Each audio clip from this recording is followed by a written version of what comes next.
Galera, dando continuidade à filosofia das ciências, qual é o tema da aula de hoje?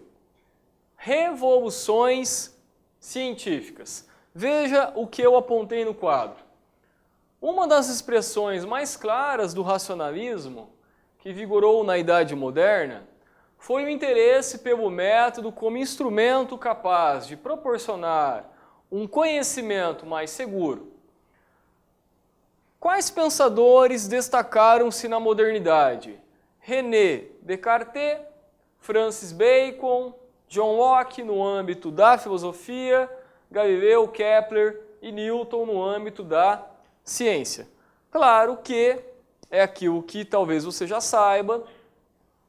Isso não significa que Descartes não tenha tido contribuições na área da ciência, porque Descartes era matemático e também escreveu sobre astronomia. Francis Bacon também teve importantes contribuições em relação à configuração do método científico e também, da mesma forma, John Locke não teve contribuições apenas na filosofia política, mas também John Locke, é bom salientar, era médico e apresenta também algumas ideias inovadoras no contexto da teoria do conhecimento. Mas qual é o intuito desse início de aula? Que você entenda que, tal como falei antes, ao desenvolver o trabalho sobre método científico, que na modernidade, sobretudo a partir do século XVII, houveram uma série de contribuições por parte de diferentes pensadores da filosofia, da física, da matemática e assim por diante. Tudo bem? Por isso que estes nomes foram citados aqui no quadro a vocês. É importante entender que, claro, não são somente estes pensadores que eu coloquei aqui no quadro. Houveram muitos outros pensadores. Pois bem, com o desenvolvimento do método experimental, o renascimento das ciências no século XVII não representou uma mera evolução, mas uma verdadeira ruptura que implicou em um outro desenvolvimento de concepção de saber, de concepção de o que é conhecimento. Ruptura, basicamente, é uma quebra de uma determinada continuidade, de um determinado segmento. Então, quando eu digo que, sobretudo, a partir do século XVII, sobretudo a partir de Galilei, vai se ter um novo tipo de desenvolvimento de método científico no âmbito experimental, no âmbito da experimentação, que até então não havia sido daquele modo que foi então promulgado, sobretudo, com o desenvolvimento do século XVII por Galileu Galilei. Então, quando coloca-se o século XVII como o século das revoluções científicas, é justamente nesse sentido de o século em que foi composto, por uma série de avanços científicos na área do método, sobretudo experimental. Galileu Galilei nasceu em 1564, faleceu em 1642 e foi o Galileu que relacionou a hipótese copernicana, a hipótese de Nicolau Copérnico, do século XVI, do século anterior, hipótese esta do heliocentrismo, as leis da mecânica, ligando a ciência da astronomia à física, e assim nascia a física moderna e uma nova concepção de astronomia. O Copérnico, no século XVI, com a publicação de sua obra da Revolução dos Orbes Celestes, o Copérnico teve uma série de dificuldades mediante pressões oriundas da religião cristã em relação ao estabelecimento a teoria do heliocentrismo. Tá? O Copérnico se deparou com uma história do Ocidente que advém, sobretudo, de Ptolomeu, século II depois de Cristo, em que o modelo astronômico vigente era o modelo do geocentrismo, que perdurou, então, até o século XVI, quando Copérnico apresenta o heliocentrismo. Qual foi o resultado? O resultado é que Copérnico não conseguiu, digamos assim, de hipótese heliocêntrica passar para, de fato, para o estatuto, status de teoria científica heliocêntrica e ter, então, um reconhecimento no contexto ali do século XVI em que ele vivia. Quais foram os pensadores, então, que no século XVII conseguiram fazer essa defesa do heliocentrismo com uma maior substancialidade? Foi justamente o Galileu e foi também o Kepler. Não é? Agora, isso não significa que não houveram pressões políticas, religiosas e assim por diante.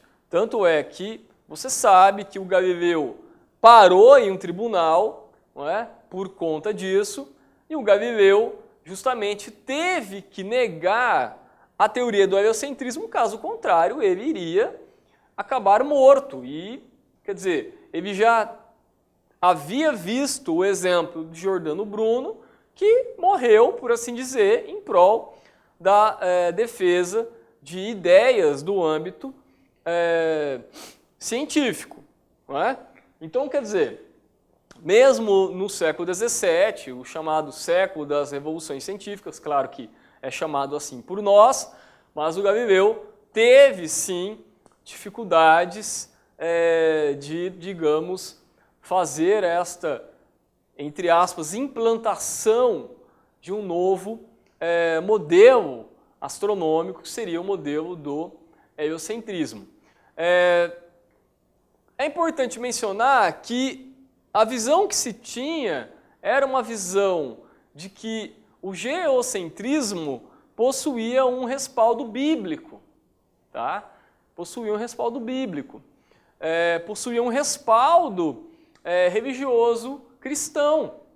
Esse que é o grande problema. Então, quando aparece no âmbito da astronomia um pensador ou pensadores com uma teoria, não é, que ela entra em conflito, entra em confronto, isso na modernidade sobretudo, com o âmbito religioso, o que ocorre então com essa teoria e com os pensadores? Acabam sendo vistos como pensadores, por assim dizer, heréticos. Não é?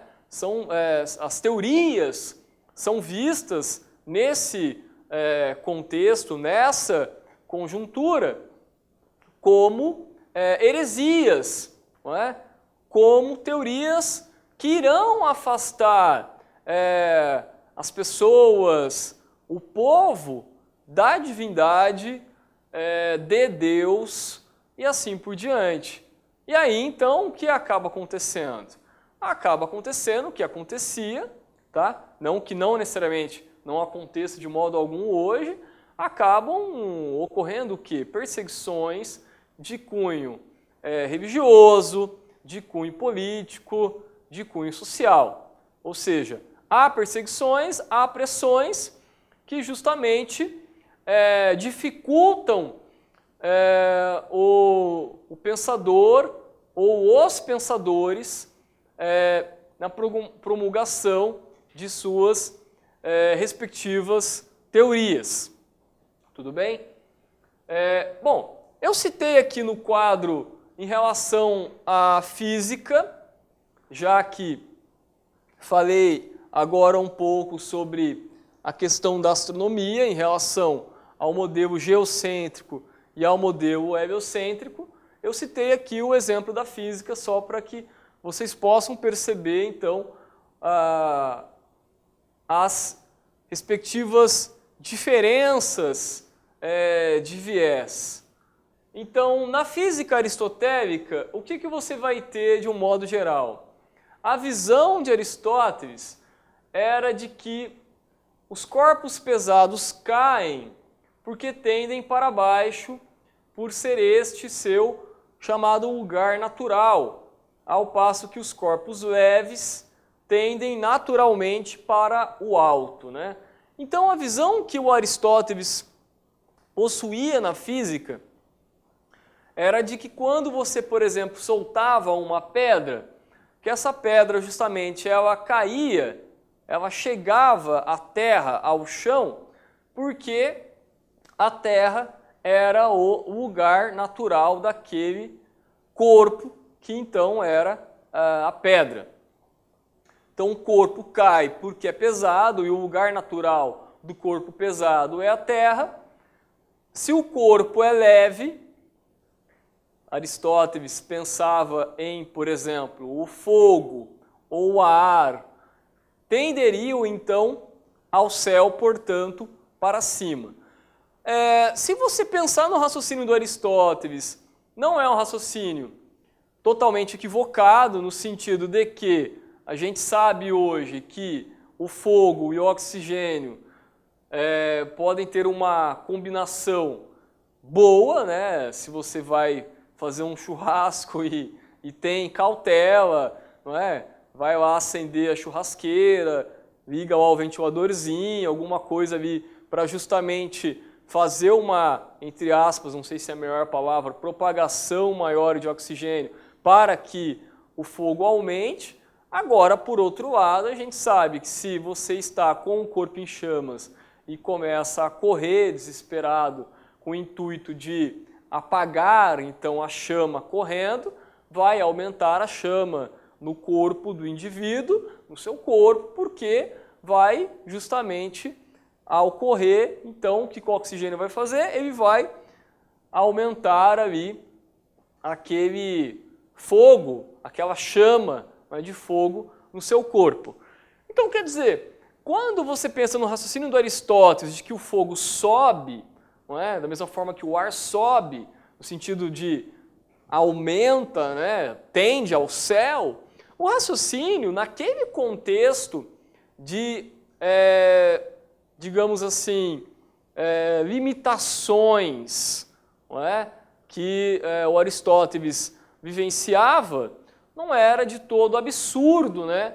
Ele colocar dessa forma em sua física. Então, você não pode esquecer que esta física de Aristóteles é uma física da antiguidade e, aliás, essa física da antiguidade, essa física aristotélica, perdurou até o contexto do advento da escolástica no contexto medieval, sobretudo com o Tomás de Aquino, tá? Grande pensador da escolástica, grande pensador da filosofia cristã, que justamente fez uma retomada do pensamento filosófico de Aristóteles. E justamente foi em relação a isso que o Galileu teve que fazer justamente uma oposição em termos de ruptura. Não é? Quando Galileu desenvolve a sua chamada nova física, e aí então consegue promulgar uma revolução no âmbito científico, o Galileu justamente vai realizar uma ruptura com a física aristotélica escolástica, para não dizer com a física aristotélica atomista. Tá? Então, quer dizer, tanto na física quanto, tal como falei antes, na astronomia, o Galileu foi um pensador extremamente significativo e de suma importância que justamente conseguiu promulgar uma revolução científica na estrutura, no contexto do século XVII, e aí então o Galileu teve então a sua importância ali não só naquele contexto, mas também em anos e séculos posteriores ao seu, que no caso foi o século XVII. A física de Galileu descreveu a lei da queda dos corpos após repetidas experiências com uma esfera percorrendo um plano inclinado, a fim de medir as relações constantes e necessárias entre o tempo e o espaço percorrido. E aí, então, Galileu acaba se valendo não somente de estudos na física, mas também de estudos no âmbito da matemática. Então, o Galileu realiza uma ruptura com aquela visão aristotélica da física de que o corpo justamente se destinava ao seu lugar natural. O Galileu, então, vai apresentar a seguinte pesquisa, o seguinte modo de compreender, então, a queda dos corpos, que vai ser, mas por que, de fato, o corpo justamente vai cair, né? Quais são as razões, não é, que causarão a queda do corpo? E o próprio Galileu tem aquela também experiência bem curiosa, né, de soltar corpos, né, objetos do alto da Torre de Pisa, tá? Que justamente o intuito de Galileu, em última instância, vai ser fazer uso dos instrumentos, e isso é importante também na área da ciência, sobretudo nesse contexto da ciência moderna, da mesma forma que no cenário da pós-modernidade você vai ter o quê? Novos instrumentos, né? Então, isso faz muita diferença em relação ao âmbito do desenvolvimento da ciência, né? Quais são os instrumentos existentes? Quais são os instrumentos vigentes para que a pesquisa e o desenvolvimento científico possa acontecer, não é? Então, quer dizer, todo pensador, ele, por assim dizer, entre aspas, é filho do seu tempo, ou seja, ele procurou e conseguiu dar as suas contribuições circunscrito, não é, em um determinado espaço histórico, científico, cultural, político, religioso e assim por diante. Tá? Pois bem, sobre a questão do geocentrismo e do heliocentrismo, já comentei há pouco tempo atrás, nesta aula, e para finalizar, poderia comentar também que na modernidade as contribuições de Isaac Newton no contexto da física moderna foram contribuições fundamentais com a promulgação de suas 3 leis, sobretudo da promulgação da lei da força gravitacional. Agora perceba, por outro lado, com o desenvolvimento da física, tanto por Einstein quanto por Heisenberg, o que você vai ter? Você vai ter um desenvolvimento também, que não deixa de ser de uma nova física, estudos na área da física quântica, que não irão suplantar o pensamento oriundo da física newtoniana, mas irão mostrar o que a nós, né? Irão mostrar que, digamos assim, no âmbito do desenvolvimento científico, isso que nós estamos aqui falando, por exemplo, agora, da física. Mas o que vai mostrar para nós? Vai mostrar que no âmbito do desenvolvimento e dos estudos da ciência, você não pode, em momento algum, fechar-se em uma única lei, em uma única teoria, fechar-se em um único tipo de modelo explicativo. Por quê? Como apontei em aulas anteriores, não se esqueça disso. A ciência, por mais que ela busque o desenvolvimento de um conhecimento certo e de um conhecimento seguro, a ciência, ou melhor, as diversas ciências, os diversos conhecimentos científicos não são infalíveis. Beleza?